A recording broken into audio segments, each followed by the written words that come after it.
Hello everyone, Alex here from Expro, and today we're going to talk about our manufacturing capabilities and process.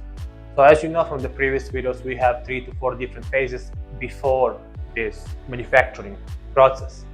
However, when you get to manufacturing process, things are really starting to get interesting.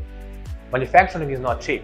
So for example, for injection molding, you have a tooling cost, it can cost tens of thousands of dollars.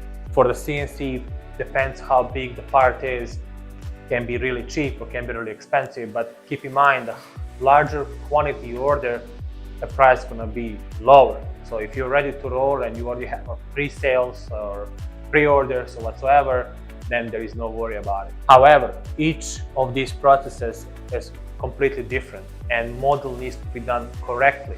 So during those 3-4 phases in the engineering world, we need to decide which process you're going to use. So if the model is made out of metal, we need to know, are we going to go with CNC? Are we going to go with some type of the casting, or are we going to go with the sheet metal? So it really depends what the product is. When it comes to the plastic, we also have a casting, we have a urethane casting, we have injection molding. So all that is manufacturing process. So don't confuse rapid prototyping, like 3D printing, with injection molding. 3D printing, you're never going to get great quality as injection molding, and the price is going to be really high.